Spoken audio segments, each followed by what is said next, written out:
Saya mulai. Bismillahirrahmanirrahim. Assalamualaikum warahmatullahi wabarakatuh.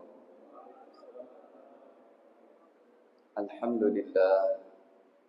Alhamdulillahilladzi ja'ala syahra Ramadan syahran 'aziman mubarakan li jami'il muslimin. Asyhadu an la ilaha illallah wahdahu la syarika la khaliqal alamin. وأشهد أن محمدا عبده ورسوله أفضل الأنبياء والمرسلين اللهم صل وسلم على نبينا محمد وعلى آله وصحبه ومن اتبعهم بإحسان إلى يوم الدين أما بعد. Para jamaah kaum muslimin shaimin wal muslimat as-shaimat yang dirahmati Allah. Bulan suci Ramadan adalah bulan kembali untuk kita di training sebulan penuh supaya kita memiliki apa yang diminta oleh Allah, la'allakum tattaqun. Bulan suci Ramadan adalah bulan kita untuk kembali menatap hati-hati kita. Kembali kita merajut daripada hijrah kita yang tadinya tidak sholat berjamaah jadi sholat, apalagi yang tadinya sholatnya masih belum 5 waktu menjadi 5 waktu, karena berinfak menjadi berinfak, karena bacaku kebaca. Wajibkan semua dari kalangan umat Islam, mau orang kaya, mau orang miskin, mau pejabat, mau rakyat biasanya, pokoknya kalian kembali kepada aku dengan gelar la'allakum tattaqun. Itu puncaknya. Hadirin, berapa banyak keluarga kita yang sudah mendahulu kita, bahkan di tengah-tengah masyarakat, hadirin, ada orang yang kita ajak bertobat. Ya Alhamdulillah Pak, kita diberikan tugas oleh Allah untuk ngajak orang bertobat. Kaminya pun para ulama, para ustadz bertobat, kemudian juga mengajak orang lain bertobat, karena nggak ada manusia sempurna di dunia ini. Saling ingat mengingatkan itu sangat penting.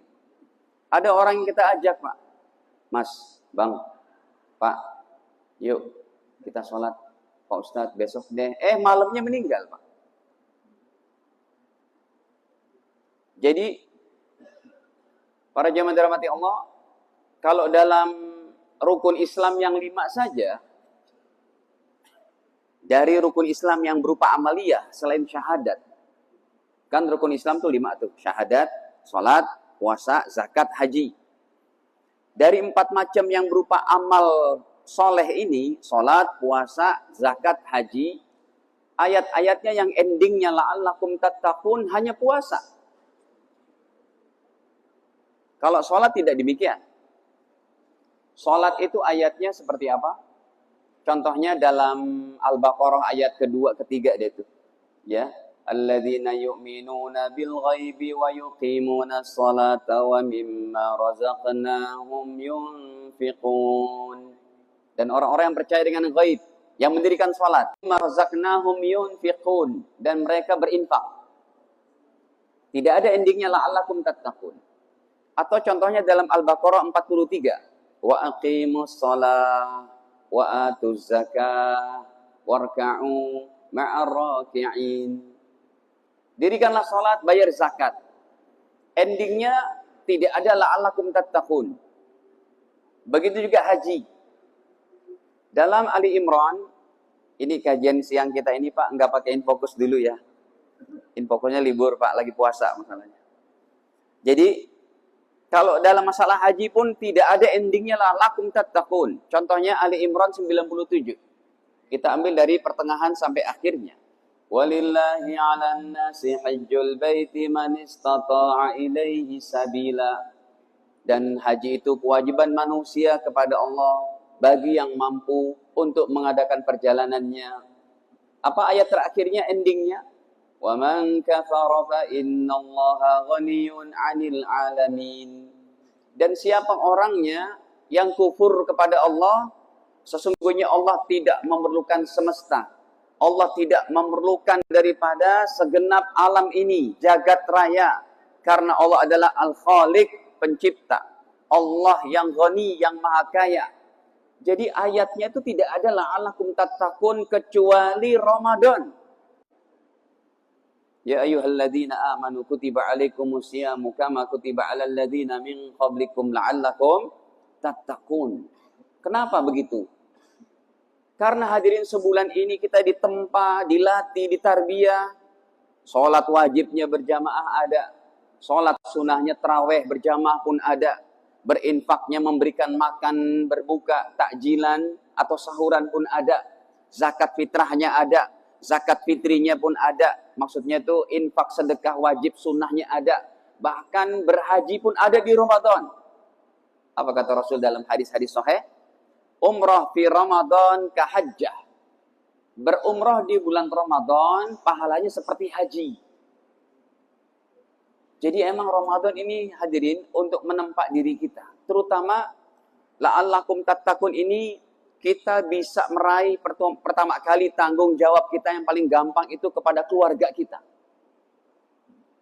Bapak Ibu, nggak bener kan kalau ada orang memperhatikan keluarga lain sementara keluarganya keblangsak ibadahnya. Nggak mungkin kan? Para jemaah, keluarga yang sedang kita bina ini akan dihadapkan ke hadapan Allah, Pak. Mohon maaf nih, kalau saya boleh nanya, abang masih jomblo, Bang? Kayaknya masih muda banget. Udah nikah? Kalau abang aja udah nikah, berarti yang lain apalagi nih? Ya, apalagi bapak nih. Hadirin, siapa yang masih jomblo di sini, Pak? Sudah menikah semuanya? Coba, yang usia pernikahannya udah 20 tahun, 30 tahun. Abang masih ingat nggak Bang ijab kabul? Masih ingat ya Bang? Atau mau dicoba lagi?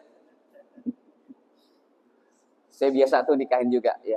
Hadirin, ijab kabul yang tidak memerlukan waktu lebih dari 2 menit. Kalau pakai bahasa Arabnya tuh, qabiltu nikahaha wa tazwijaha fulana binta fulan bil mahril mazkuri halan. Nggak ada 1 menit, nggak ada 2 menit. Kalau pakai bahasa Indonesianya, saya terima nikahnya fulana binti fulan dengan mas kawin tersebut tunai. Tinggal penghulunya bertanya sama saksi, sah? Sah? Apa yang saya maksudkan dari ucapan saya ini hadirin? Ketika Anda mengucapkan ijab kabul yang tidak memerlukan 2 menit bahkan, tapi di sebalik itu setelah kita mengucapkan ijab kabul, ada tanggung jawab zahir batin sampai kiamat, sampai bertemu dengan Allah Subhanahu wa taala. Artinya kita akan diminta pertanggungjawaban hadirin. Jadi takwa itu kita mulai dari diri kita dan keluarga, itu yang paling mudahnya. Makanya para jamaah yang dirahmati Allah, dalam Al-Qur'an 30 juz, 114 surat, dalam Al-Qur'an 30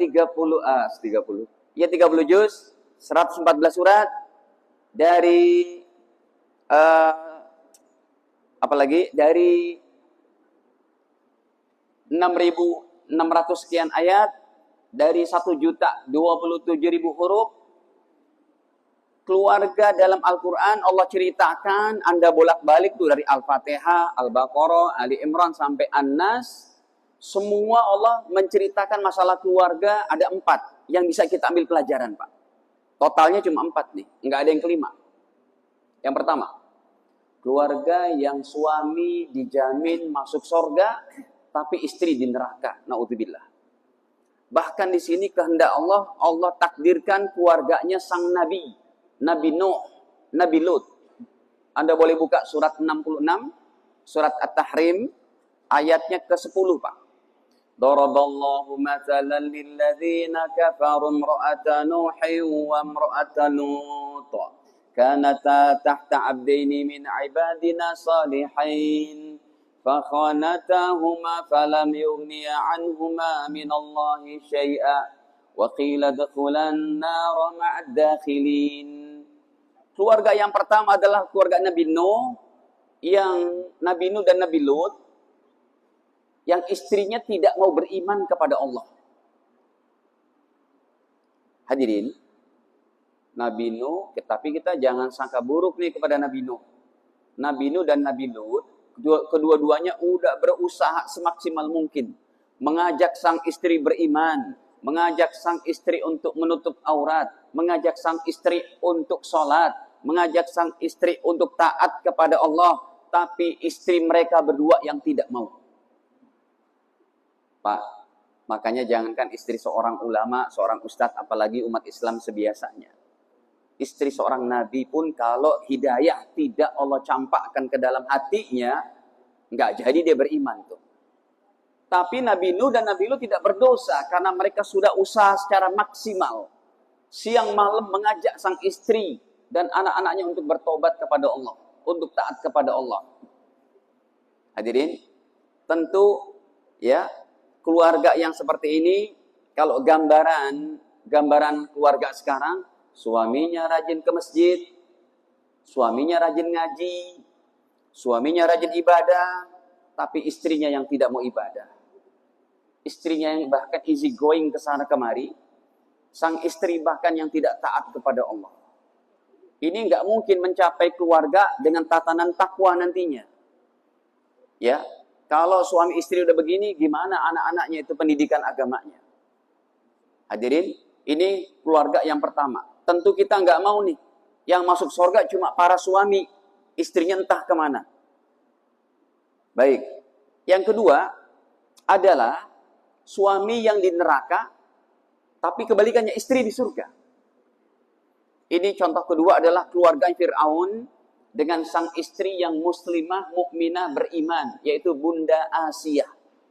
Ingat namanya bukan Aisyah. Kalau Aisyah istri siapa? Istri Nabi Shallallahu Alaihi Wasallam. Ini Bunda Asiyah. Masya Allah hadirin. Ketika rayuan seorang wanita solehah, ketika potensi seorang wanita solehah untuk agama Allah, manusia semesir satu negara beriman kepada Allah. Tapi kalau potensi wanita rayuannya untuk keburukan, satu negara bisa rusak. Pak, kita bisa baca tuh kalau hadirin bisa bahasa Arab, ya. Anda bisa baca kisah ini dalam tafsir-tafsir yang panjangnya 2 meteran, Pak.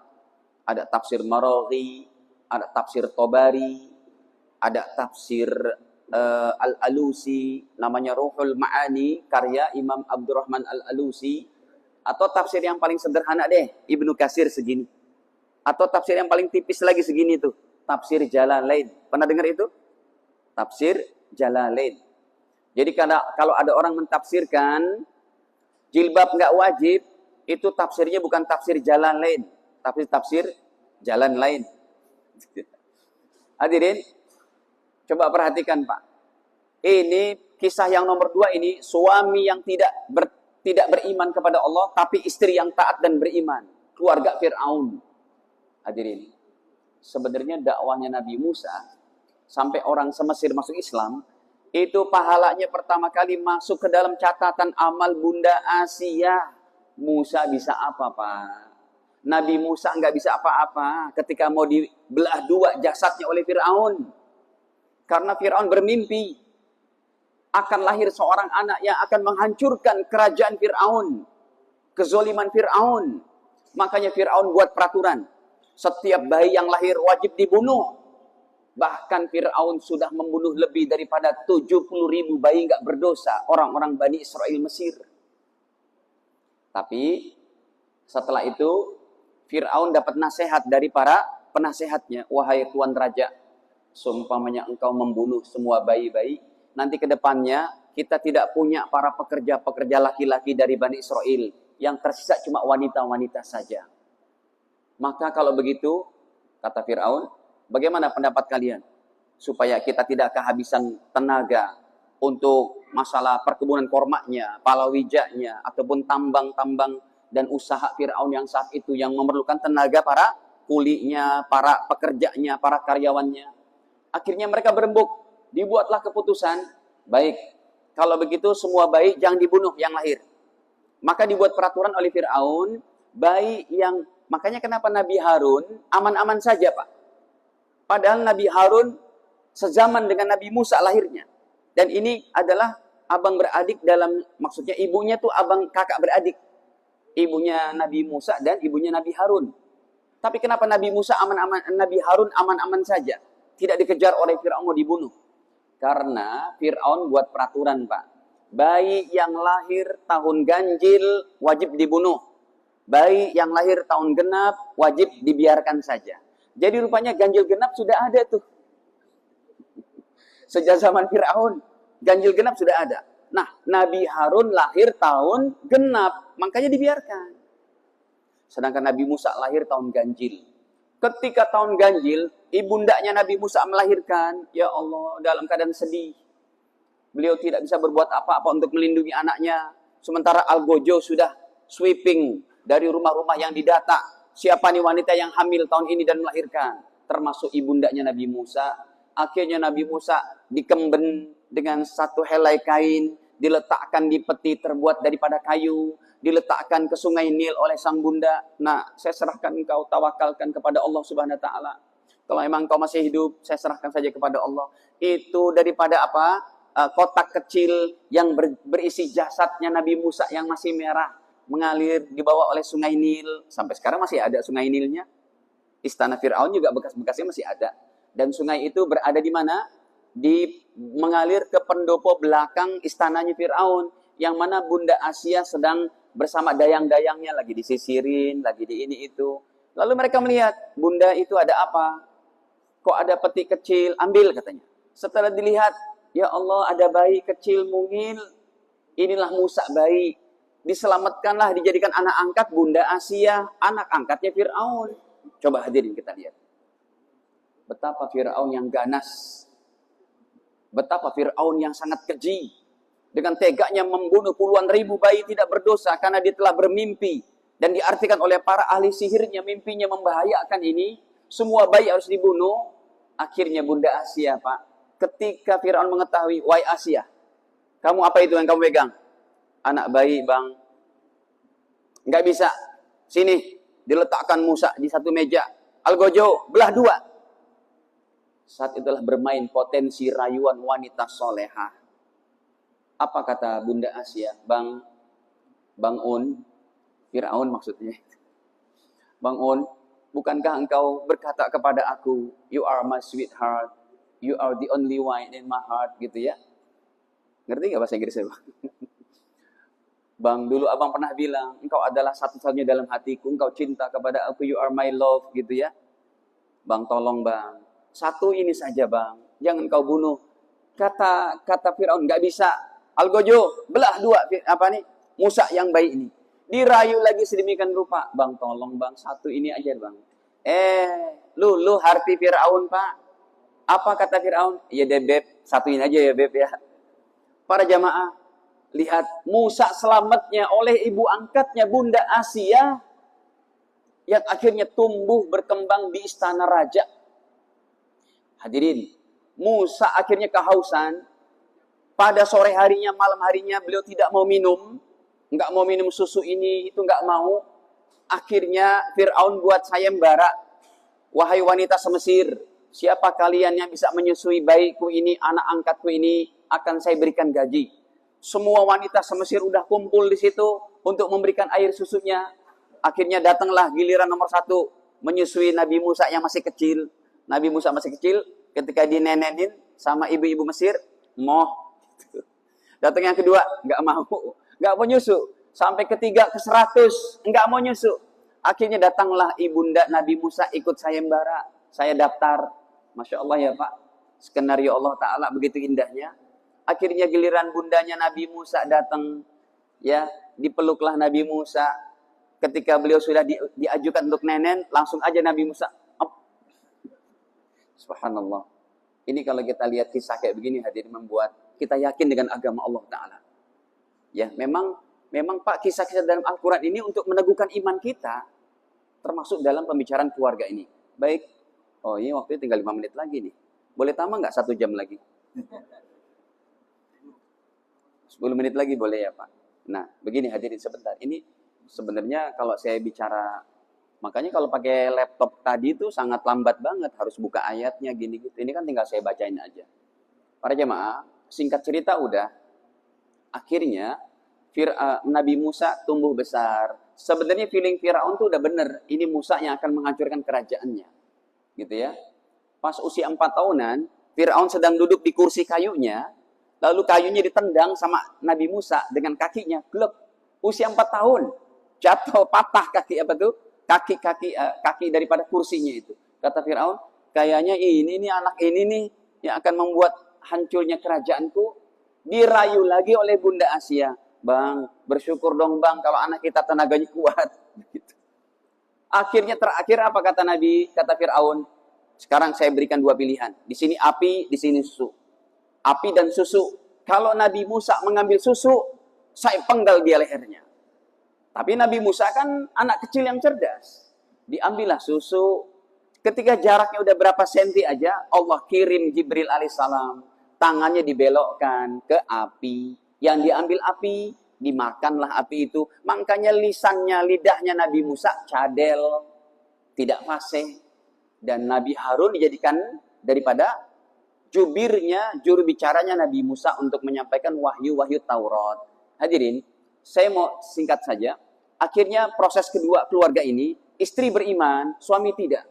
Kalau gambaran hari ini, suaminya dugem, suaminya tidak ibadah, suaminya tidak taat, istrinya yang taat. Nomor 2 ini pun kita tidak menginginkan. Keluarga yang broken home juga. Yang ketiga lebih parah, Pak. Suami dan istri diancam neraka oleh Allah Ta'ala. Yaitu siapa? Keluarganya Abu Lahab. Tabbat yada abi lahabin wa tab. Ma'auna anhu maluhu wa ma kasab. Sayasla naran data lahab. Allah ancam Abu Lahab masuk ke neraka yang bergolak-golak apinya. Wamro'atuhu. Dan sang istri begitu juga. Hadirin, gambaran keluarga yang ketiga ini, kalau zaman sekarang, istrinya entah kemana, suami juga tidak ibadah, hari-hari mereka cuma sibuk cari uang-uang, kerja-kerja tanpa taat kepada Allah, anak-anaknya entah kesana kemari tanpa terdidik imannya. Para jamaah, keluarga yang ketiga pun kita berlindung kepada Allah mempunyai keluarga seperti ini. Yang keempat, inilah yang Allah ceritakan dalam kesimpulan Al-Quran. Keluarganya Nabi Adam dan Hawa, keluarganya Nabi Yusuf dengan Zulaikha, keluarganya Nabi Ibrahim dengan Sarah dan Hajar, keluarga Nabi Musa dengan Bunda Safura, keluarganya Nabi Muhammad SAW dengan keluarga besar beliau, keluarga yang mendapat gelar sakinah, mawaddah, warahmah. Hadirin, kalau dari keluarga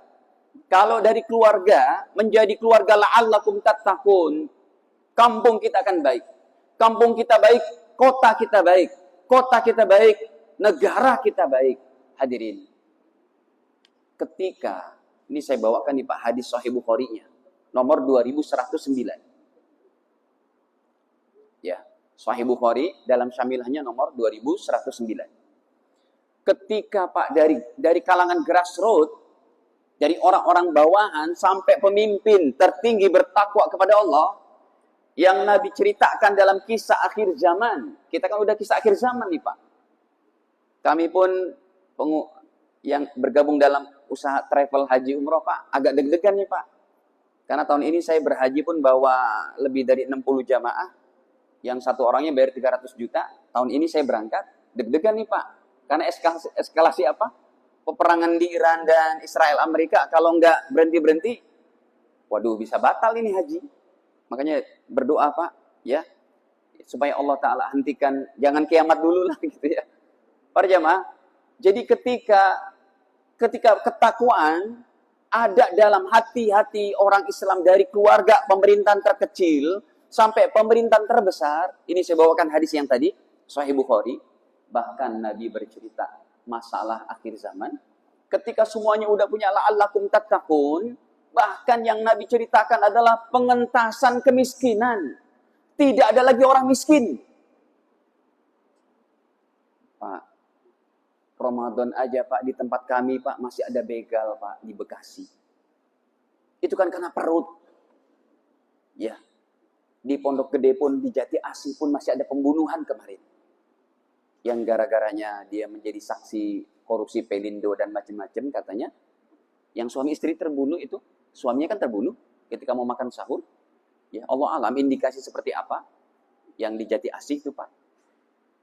Kemudian hadirin, ini Ramadan memang betul-betul harus diperjuangkan. Dari rakyat biasa sampai tertinggi pemimpin pucuk pemerintahan. Begini hadisnya. Ketika semua sudah memiliki la'allakum tattaqun, yang saya mau katakan, bahkan pengentasan kemiskinan. Nggak ada lagi orang miskin. Dan itu kan yang sedang kita usahakan, Pak. Adil, makmur, sejahtera.